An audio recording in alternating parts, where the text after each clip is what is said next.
Ну, я скажу пару слов по-русски сначала. Я очень рад здесь поприветствовать Никиту и Леню. Они оба разные совсем, но без них наше математическое сообщество было бы гораздо более тусклым.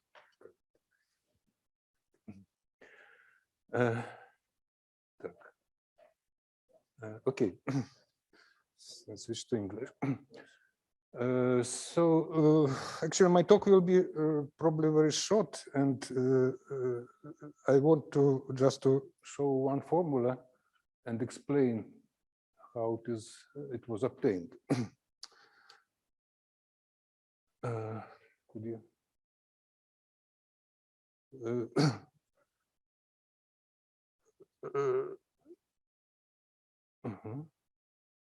Okay. So, как она тут движется? Так, нет. One of the most popular integrable systems in mathematics is Sutherland model on the circle. So there is a potential with the inverse sine square, and it is studied in as more details as you want. So, for instance, the wave functions are the product of some ground function, which is a power of product of sines, multiplied by Jack polynomials, Jack symmetric polynomials of not of x, but of exponential coordinates. So, and in this way, you study Jack. It is so. It's Jack polynomials are well known. They are particular generation of Macdonald polynomials. They form orthogonal bases in the space of polynomials or in the space of L2 on circle, if you want. But we want to go to another side. We want to consider Sutherland model on a line. So in this case, the difference is not big, but the analytical property will be quite different because the spectrum will be continuous, and you do not have polynomials, but some special functions. To show what is, sorry, again. Let's start from the particular example to show how they look like. For instance, for two particles, if you separate the mass center, then you got the equation just, which is actually the hypergeometric equation. It's written here. And its solution is a combination of geometric function on exponential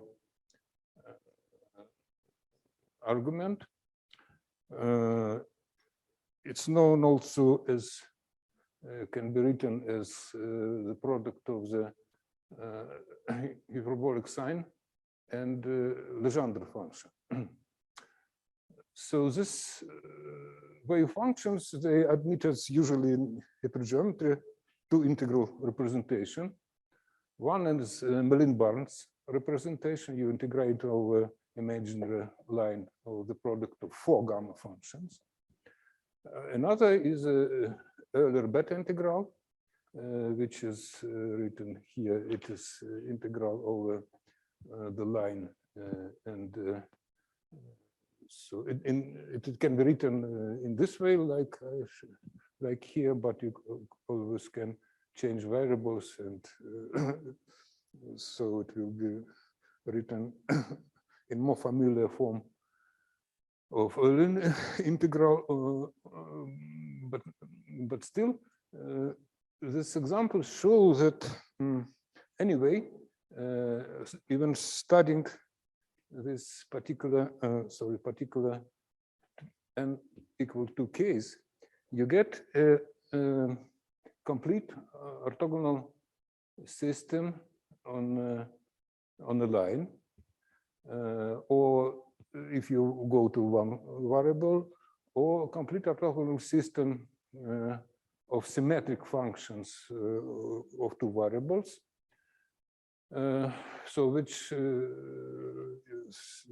the connection between previous is as follows. So if you recall the case of usual Sutherland model, you can consider it as a generalization of Fourier series for solution of some heat equation or something like that. And here, like a Fourier transform, and you have some special basis of the functions, which are actually hypergeometric functions, which generalize plane waves. And now I'm going to arbitrary number of the particle, and here is the answer. It is the main formula which I want to discuss further. So for n particles, this hypergeometric Hamiltonian have wave functions which have the following presentation. So first, there is a product of it's not of hyperbolic signs. It's usual. It's the same like in usual Sutherland model, but here is a hyperbolic sign, and then this function phi, which has integral presentation with a kernel given by some product of gamma functions. If you look to this, so again, you have integration of n of a huge number of variables, but it always is the same. It's in all the stories, it's the same number of variables. And the integration kernel, what is one can look here, and if you are familiar with known integrals, then what is new here is a denominator where usually in such integrals you have only the product of gamma functions of a difference of variables.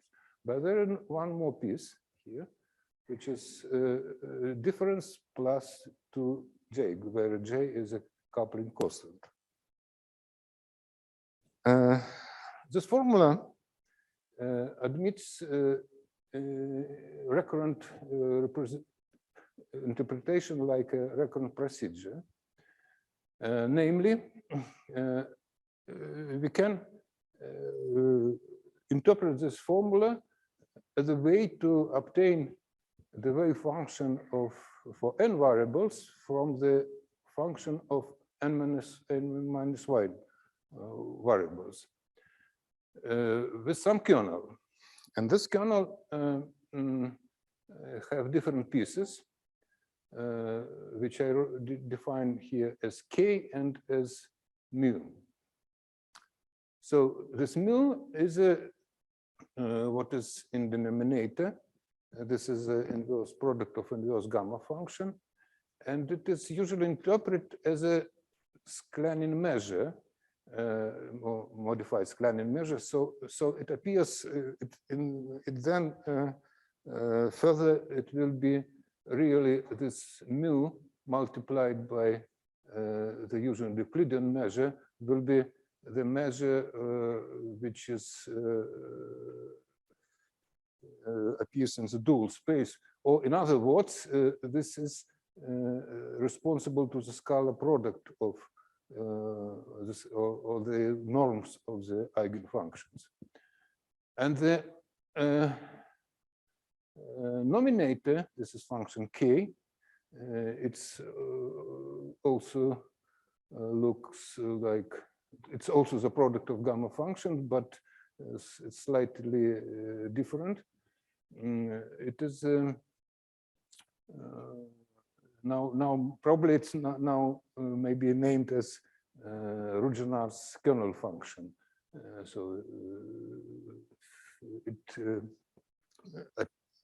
It's the main ingredient of this inductive procedure.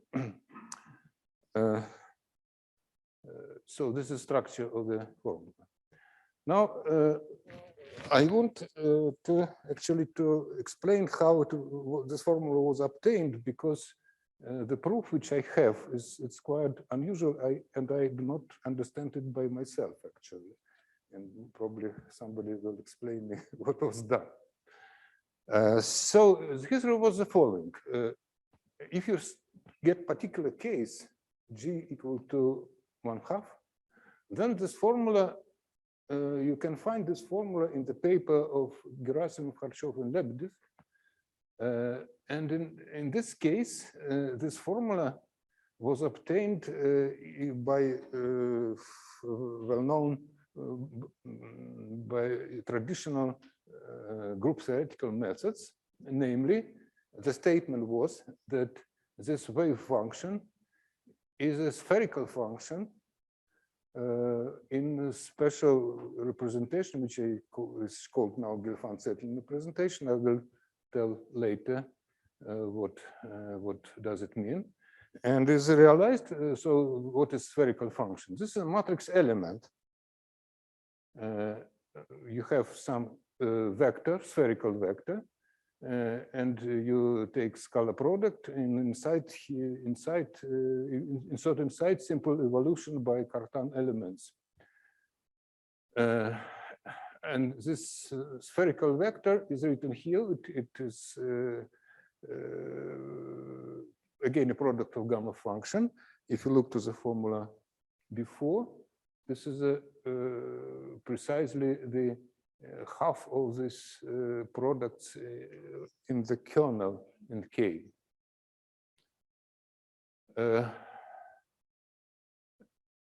And so this is spherical vector, and the pairing. So you see in this spherical vector there is a scalar product.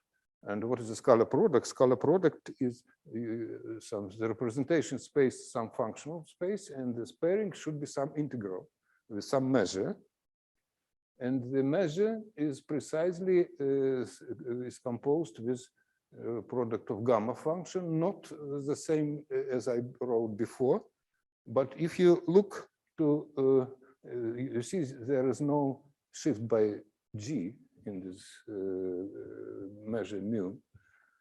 But if you look to the expression for measure here, you see, then when the G is 1/2, then by duplication formula, you see that the product of two gamma functions actually is one gamma function.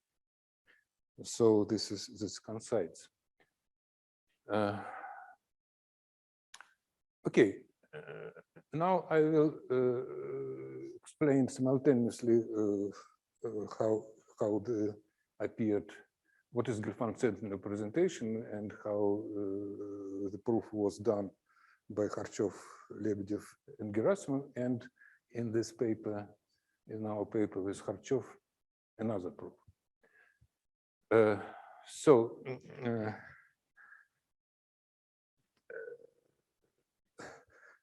Gelfand-Zetlin basis is a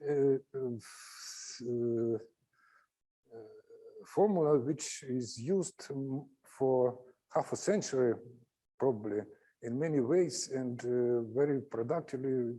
So in the presentation theory and integrable system. So how it was invented from quite simple arguments that if you start from representation of J-ln and just restrict to J-ln -1, then this restriction have a simple spectrum. So if you have a lambda of such a restriction, then you will get a basis. This can invent anybody. But what was non-trivial, Gelfand and Zetlin found the precise formula for the action of simple generators of Lie algebra. And actually, this formula are written here. But then the idea of Kharchov was the following: that if you can analytically extend this formula and forget about one-dimensional representation and consider this label of representation, which is gamma ij, as independent variables, and then you get the representation of Lie algebra GLM in the space of meromorphic function. And and in the space of representation, it is infinite dimensional space. But what you can get in this representation, they found in this representation special vectors, Whittaker vectors and spherical vectors. And probably from representation theory, it means that these vectors appears in asymptotical analysis of one-dimensional representation.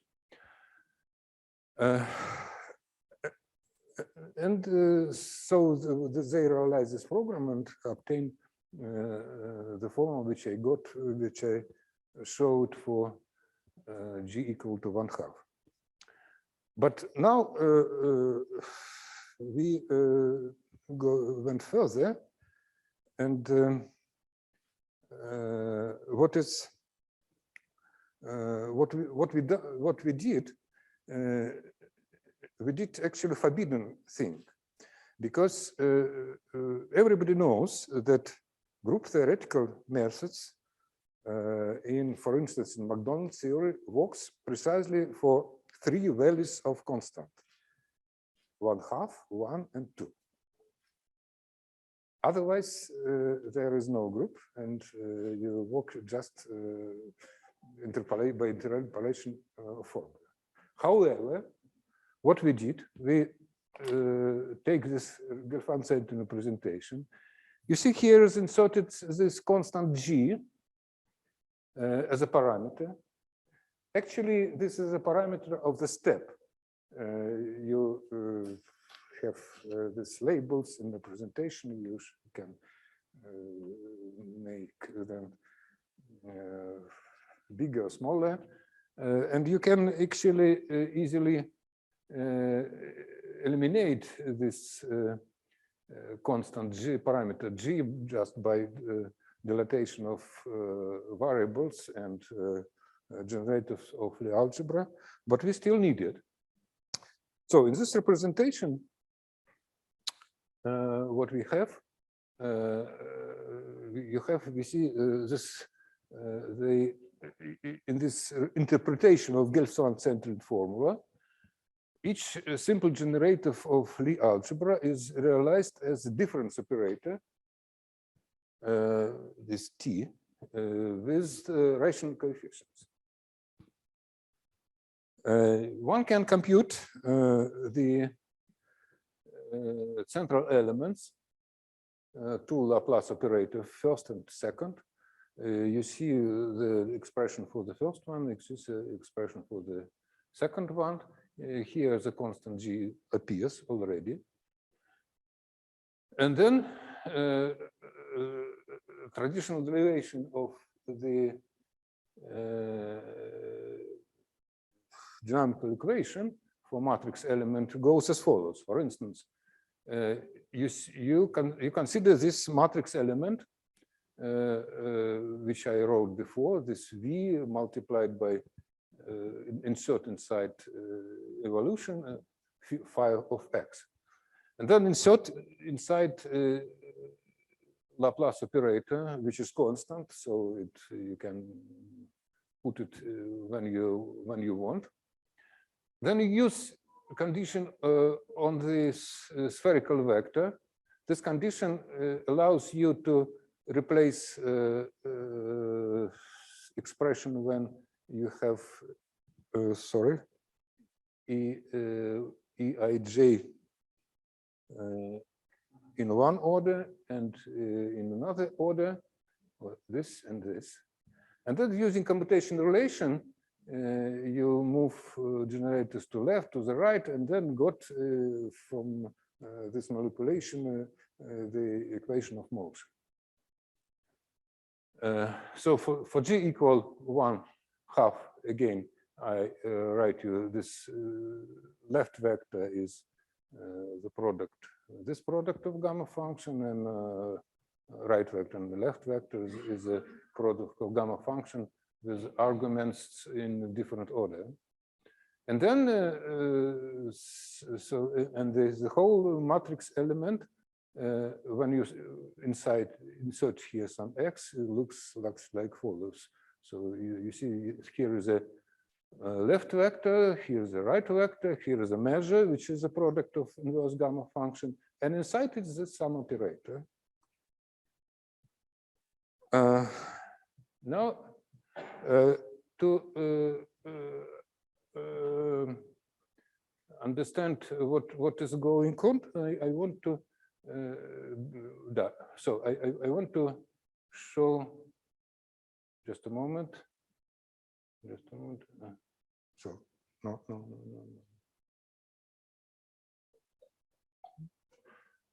I want to a little bit take your attention about this Gelfand-Zetlin formulas. So this set of variables is usually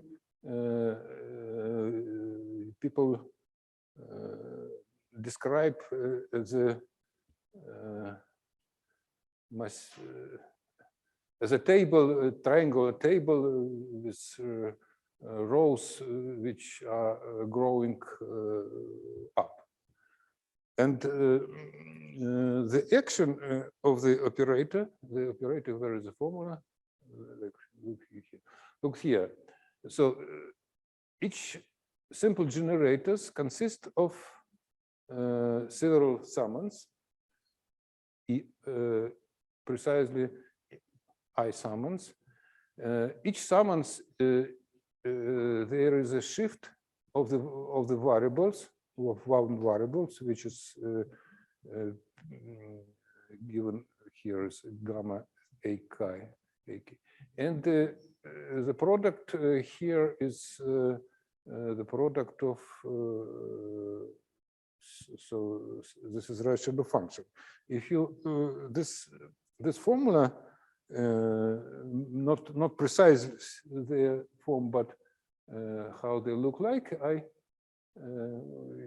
depict you in this picture. So you see, for instance, if you take the generator E34, there are 3 terms, and this in this picture I try to show what does it mean the second term.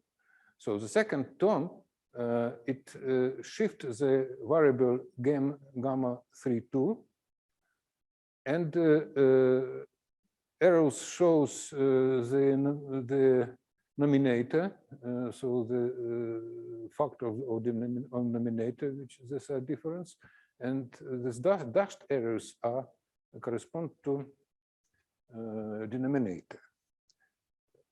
Of course, if you have formula for simple generators, there is desire you want to write formulas for non-simple generators, and then it is also possible.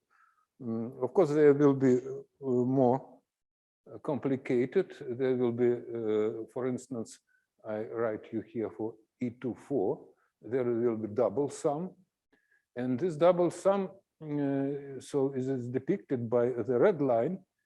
I show which variables are shifted, and the dashed line are the denominator of the product of the rational function, and other lines are nominator. So this is a structure of formulas which are important. Now, how the proof is going on? Still, of course, for general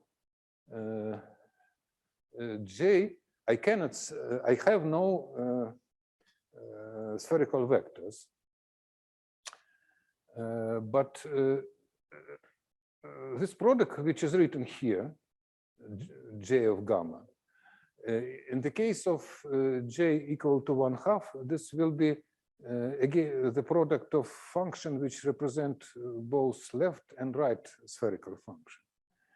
And the idea will be here for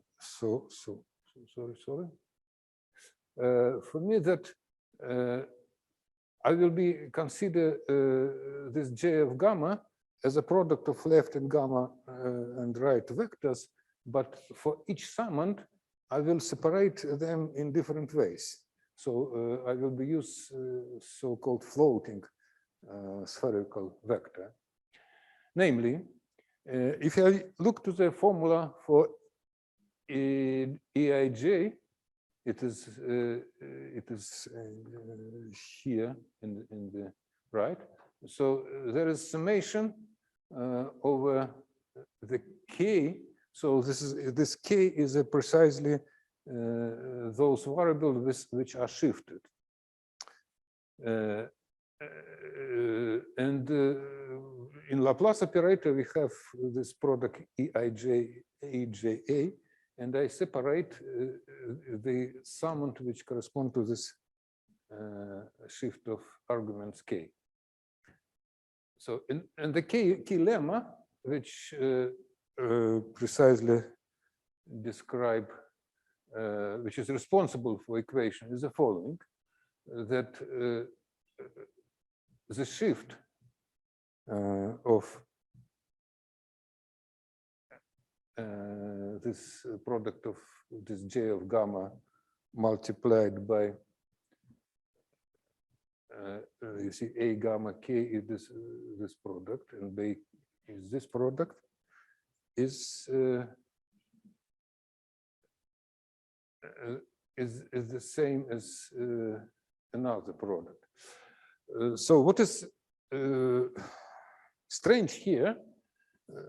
That strange is the following: that actually all the shift which I used in the representation are shift by G.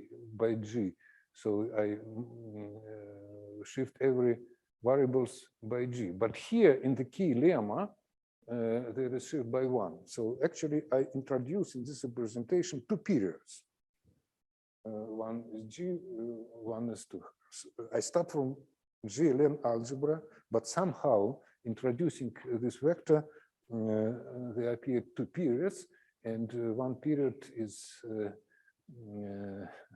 used for, which is the new period is used for the derivation of equation. And then the procedure is the same as before. So I use this lemma, and each summand of the Laplace operator, I use commutation relation and so on, and derive the equation. So this is a proof of the equation. Besides, it is also in hypergeometric theory, you know that once you have a hypergeometric function, then this function not only satisfies the second order differential equation, but there are how it's called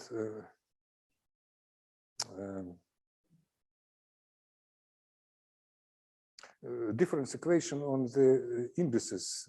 I forgot English name. Huh? Как? No, it's special words, but I forgot. Я по-русски забыл уже.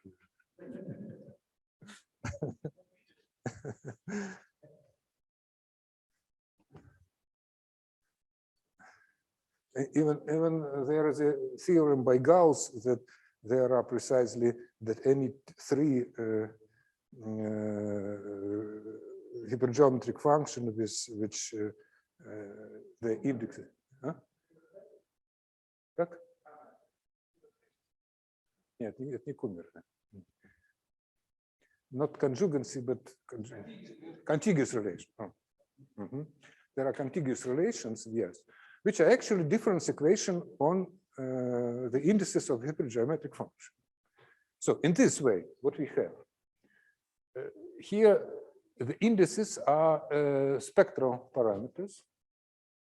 And for spectral parameters, we have Macdonald operators with rational coefficients, which are written here. And the theorem is that the function which I wrote before satisfy the eigenfunction for Macdonald operators, which with eigenvalues being elementary symmetric function of the exponential. So it means that we have this function in integral representation. They are solution of the bispectral problem. The proof of this statement is much more simpler, actually, and probably it's was done before by Ruijsenaars itself. We didn't know this, but actually one can find probably is in his papers. You just act by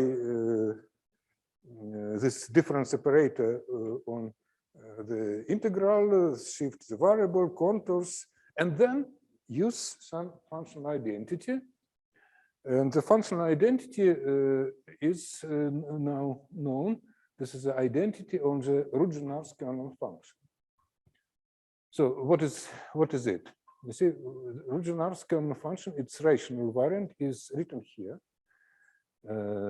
So it is again the sum on the partitions on the subsets of so n in brackets. It means the set of integers from 1 to n, for instance. So this function, if you put alpha to be 0, then you recognize that it is binomial coefficient, because this is a sum of unit of subsets of cardinality R. And the identity is written here. So Ruijsenaars identity is written here. It means that you have this function, which plus and minus, and if you change the arguments, set of arguments u and v, then from one function you get another function.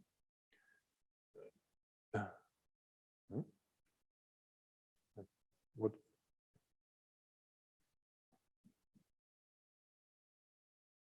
It doesn't work? Oh. Actually, in our proof, we use another identity, which is written here. This is an identity which is recurrent relation, actually, on this kernel function. And if you put alpha to be 0, then this is precisely a recurrence relation for binomial coefficients, actually. But so this kernel function, you can look at it as a multi-variable generalization of binomial coefficients. So the proof is you just apply Macdonald operator, make some play with contour, and then collect all the term, and then you'll see this function, apply identity, and then move contour to another way. So it's quite traditional. Now I want there is another presentation of this function found by Ruijsenaars and Harness. You see? So it's in n equal to I already wrote it. So this presentation is given by coordinate by integral over coordinate. So it's now like a multivariable generalization of Euler beta integral. It's written here.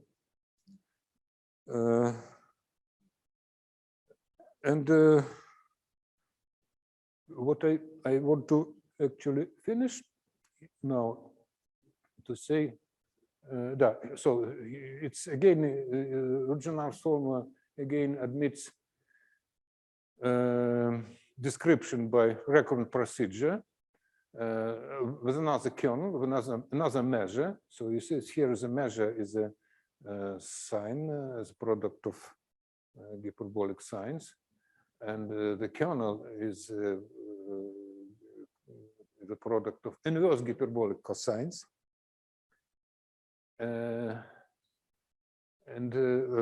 What I just want to finish that what is going now in our work is we of course continue investigation together with Sergey Derkachev and Nikita Belousov. And the main point in our work now is a study of Baxter operator, which we put in the head of the investigation, show that the commutativity implies everything. In particular, it implies both representations coincide, for instance, and thus this function is symmetric on both index momenta and coordinates. So from one representation, you see one symmetry, another from another symmetry, and moreover, this is possible then to find to prove orthogonality and complete this relation and whatever you want for this function. And you see, moreover, you can just compare those two presentations and see that one is a Fourier Mellin transform of another. So this is such a nice symmetry. Of course, here is the question which I have here is first about the proof, because I repeat that is a proof obtained by group theoretical methods for forbidden values of coupling constants. I do not understand how it happens. And the second, you see, this picture is on the line of continuous space. You have well-known theory on the space of on the circle, where you have Jack polynomial, you have Donkel operator, you have Cherednik algebra, and so on. And how they are interrelated, it's a very good question, because you see the methods are quite different. So the what results also different, but they should correspond one to another. So, thank you. Any questions?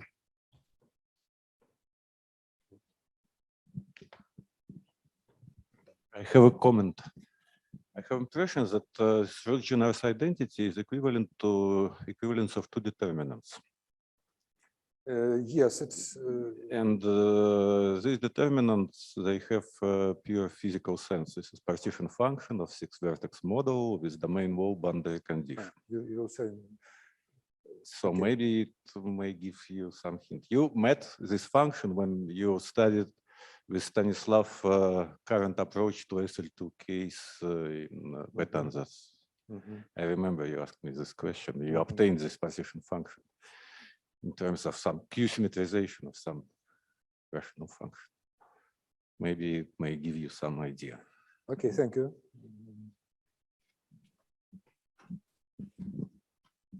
Another question? What about more complicated model, namely finite difference equation case? Take the same hyperbolic interaction, but finite difference equations. Do you have any ideas about eigenfunctions? Which finite difference equations. You pass from differential equations to finite difference, Ruijsenaars models essentially. For relativistic case. Relativistic, yes, it's okay. So it's possible to extend this approach to the relativistic hyperbolic case. It's even easier. You pass to quantum algebras, I guess. No, this proof, I do not know. It's another approach for relativistic. Actually, Ruijsenaars made a big job in this case, and we also. But what about group theoretical methods in this case? I do not know. I see.